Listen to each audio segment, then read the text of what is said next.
Salve, salve, minhas queridas e meus queridos, professor Basílio, numa aula sobre a Primeira Guerra Mundial. Um dos eventos mais violentos, um dos eventos mais marcantes na história da humanidade. 4 anos, de 1914 a 1918, a Europa passou pelo maior conflito militar, pela maior destruição que já tinha passado em toda a história. É importante nós entendermos que a Primeira Guerra está inserida numa era da catástrofe. A Primeira Guerra inaugura um tempo de crise. Para você ter essa noção, isso é muito importante. Nós vamos ter a Primeira Guerra, depois nós vamos ter a crise de 29, depois nós vamos ter o nazifascismo e, por fim, a Segunda Guerra Mundial. Em cerca de 40 anos, a Europa viveu 2 guerras com um alto potencial de destruição. Que mundo é esse? Que mundo é esse de tanta destruição? Que guerra é essa? A Primeira Guerra Mundial é uma guerra imperialista. Uma guerra imperialista na qual potências industriais estão disputando colônias. É uma guerra por colônias. É uma guerra por mercados consumidores. Potências industriais precisam vender as suas mercadorias, vender as camisetas, vender os sapatos. Só que as colônias já haviam sido controladas principalmente por Inglaterra e França. A toda poderosa Alemanha, potência industrial, não tinha colônias. Peraí, mas você deve estar perguntando, o pessoal vai fazer guerra, vai morrer e vai matar para vender mercadoria? Sim. Pare para pensar em todas as guerras dos últimos anos. Qual a razão dessas guerras? Qual o motivo das guerras, se não enriquecer determinados grupos? É claro que nenhum soldado vai para uma guerra para defender o interesse do dono da fábrica de camisetas. As guerras precisam de um motivo mais nobre: defender a nação, defender a pátria contra os inimigos.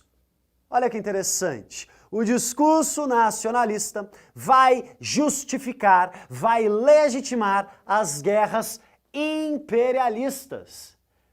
O nacionalismo mascara a razão da guerra. Alemães, ingleses, franceses lutam pela nação, quando na verdade estão lutando por interesses econômicos, que uma pequena parcela desta população é beneficiada. Vamos entender então melhor esta guerra. Quem são os grandes representantes dessa guerra? A Alemanha de um lado, a potência industrial que não tem colônias. Do outro lado, Inglaterra e França, potências industriais com colônias. Mas olha que interessante, ao lado de Inglaterra e França nós vamos ter a Rússia. A Rússia é um país bastante atrasado no aspecto industrial. A Rússia ainda era um país agrícola. Mas a Rússia vai ali costurar alianças com ingleses e franceses. O que para a Alemanha vai ser um grande problema, porque a Alemanha, no lado ocidental, ela fazia fronteira com a França, e no lado oriental fazia fronteira com a Rússia, ou seja, a Alemanha tem inimigos dos dois lados. A Alemanha vai ter que lutar em 2 frentes. Então a Alemanha tem uma estratégia. A Alemanha tem a estratégia de concentrar os seus ataques. Essa é uma guerra imperialista e que já estava sendo desenhada desde o final do século XIX. Estava todo mundo se preparando para a guerra, se armando até os dentes. Era um momento de paz, mas uma paz armada. E todos os países foram costurando alianças, Faltava o início, faltava o estopim, faltava a fagulha no barril de pólvora. E isso aconteceu quando um aliado da Alemanha, o príncipe Francisco Ferdinando, foi assassinado. Pessoal, o assassinato não tinha nada a ver com a Alemanha ou com a Rússia, era uma questão local. Mas todos os países viram aquilo como uma grande oportunidade para iniciar a guerra. Depois do assassinato desse príncipe, então aquelas potências imperialistas se preparam para a guerra. A Alemanha tem um objetivo: atacar rapidamente a França, para então poder se concentrar num ataque ao Império Russo.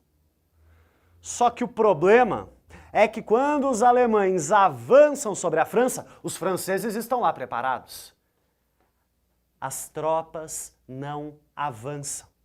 Apesar de toda a tecnologia dos alemães, os franceses também têm a mesma tecnologia. E olha que coisa interessante, o avanço científico, o avanço técnico, as novidades tecnológicas foram aplicadas para a guerra. Da mesma forma que nós vamos ter o carro, da mesma forma que nós vamos ter o avião, essas invenções são mobilizadas para a guerra. Da mesma forma que a fábrica está produzindo em série, a indústria de armas vai criar um instrumento para matar em série. A metralhadora. Dezenas de tiros por minuto. Centenas de tiros por minuto. Já não interessa mais você ser um soldado corajoso e forte. Uma criança pode te matar com uma arma. A guerra se modifica. Já não há mais coragem e heroísmo. Pelo contrário, os exércitos de Alemanha e de França param, cavam buracos, que a gente vai chamar de trincheiras. Trincheiras são buracos cavados na terra, em que os soldados ficam ali escondidos e protegidos das armas dos adversários. A guerra, então, no fronte ocidental será uma guerra de trincheiras, uma guerra parada. Os soldados ficam ali por meses, alguns ficam ali por anos. Não existe alimentação, não existe higiene, muitos morrem de uma série de doenças e epidemias que se alastram pelas trincheiras. Do outro lado, a Alemanha está avançando sobre o Império Russo. Ataques sucessivos. A Rússia não é industrializada. A Rússia não aguenta aquele potente ataque da Alemanha. A Alemanha está avançando sobre a Rússia e isso vai abalar as estruturas sociais do Império Russo. E olha que interessante, sabe o que vai acontecer em plena Primeira Guerra Mundial? A Revolução Russa.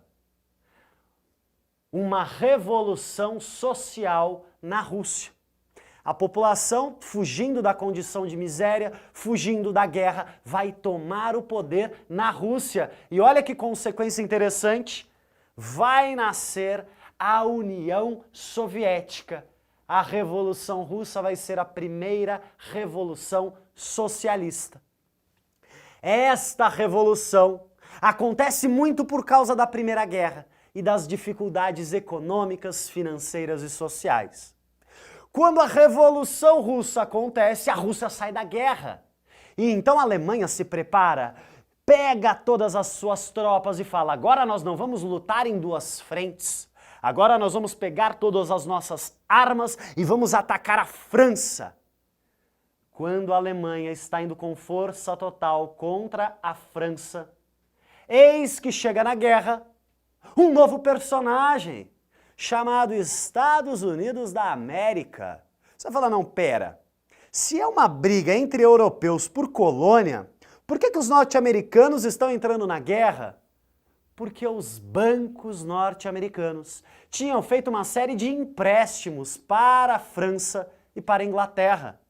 Se França e Inglaterra perdessem a guerra, os Estados Unidos iam tomar um calote.